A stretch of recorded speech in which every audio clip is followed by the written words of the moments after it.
بسم اللہ الرحمن الرحیم۔ قدرت کا ایک قانون ہے جس کو بولتے ہیں گیو اینڈ ٹیک۔ یہ آپ اور ہم بچپن سے سنتے آئیں گے کہ جیسا کرو گے ویسا بھرو گے۔ تو اگر ہم کسی کو پھول دیں گے تو ہمیں اس کے بدلے میں پھول ہی ملے گا، اگر ہم کسی کو مٹھائی دیں گے تو اس کے بدلے میں ہمیں مٹھائی ہی ملے گی، اگر ہم کسی کو گند دیں گے تو اس کے بدلے میں ہمیں گند ہی ملے گا۔ اس ٹاپک پہ بات کرتے ہیں۔ میرا نام ہے کامران سعید۔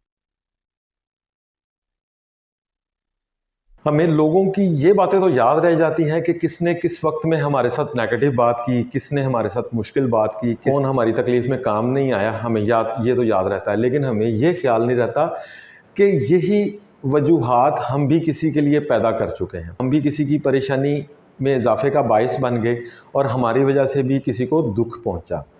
اور کیا ہوتا ہے کہ ایک وقت آتا ہے اللہ پاک ہم لوگوں کو ہدایت دیتا ہے، کوئی دعا ہمارے حق میں یا ہماری یا ہمارے ماں باپ کی یا کسی یار دوست کی یا جاننے والے کی دعا قبول ہوتی ہے، ہم ہدایت پہ آ جاتے ہیں، لیکن اس کا وہ امپیکٹ نہیں ہوتا کہ وہ چیزیں وہ ختم نہیں کر پاتے جو ہم پاسٹ میں کر چکے ہوتے ہیں۔ اس کی میں ایک ایگزامپل دوں گا کہ ایک گھر میں ایک بچی، ایک امیر گھرانے کی بچی بہت ہی ضدی تھی، چیزوں کو توڑنا، بڑوں سے بدتمیزی کرنا اس کا ایک ایٹیٹیوڈ تھا۔ وہ ہر وقت کسی نہ کسی کے ساتھ لڑتی رہتی تھی، بڑوں کے ساتھ بدتمیزی کرتی تھی، اور ایٹیٹیوڈ آپ انڈرسٹینڈ کرتے ہی ہوں گے بچے آج کل کیا کرتے ہیں۔ اس کے پیرنٹس اس کی یہ حرکت سے بڑے ہی پریشان تھے۔ بڑی مشکل سے انہوں نے ایک ٹیچر تلاش کی اور ٹیچر کے ساتھ بات کی کہ ہمارا سب سے بڑا مسئلہ یہ ہے، پیسے کی کوئی کمی نہیں، باقی چیزوں کی کوئی کمی نہیں، لیکن ہماری جو بیٹی کا ایٹیٹیوڈ ہے یہ بڑا ہی ڈسٹربنگ ہے اور بعض دفعہ اس کا ایفیکٹ ہم پہ بھی ہوتا ہے۔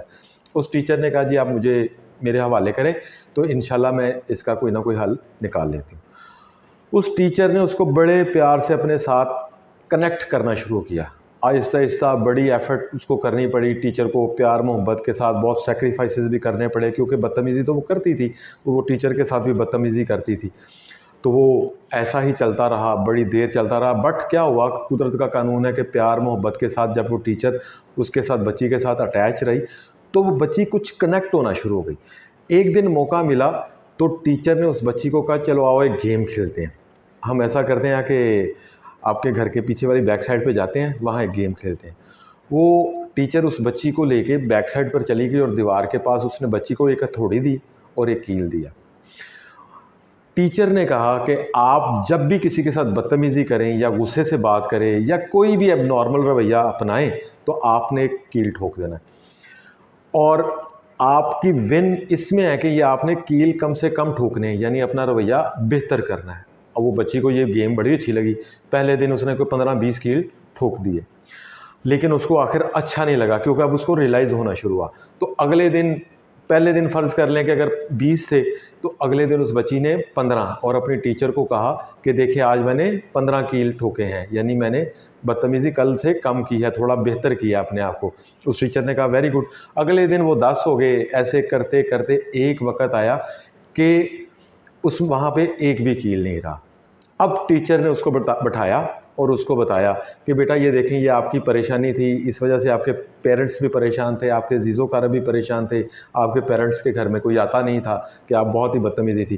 تو اب چونکہ اس بچی کو اس چیز کا ریئلائز ہو گیا تھا، وہ بڑی شرمندہ ہوئی، اپنی ٹیچر کے ساتھ روئی بھی، لیکن چونکہ ایک اچھا مقصد تھا تو وہ دونوں آپس میں روئے، جسے ہم کہتے ہیں کہ باہر نکالنا، اور آگے سے ٹیچر نے کہا کہ دیکھیں آپ نے آئندہ سے اپنا اچھا رویہ کرنا ہے۔ وہ ایسا ہی ہوا کہ وہ لائف میں ایک دم سے چینج آ گیا۔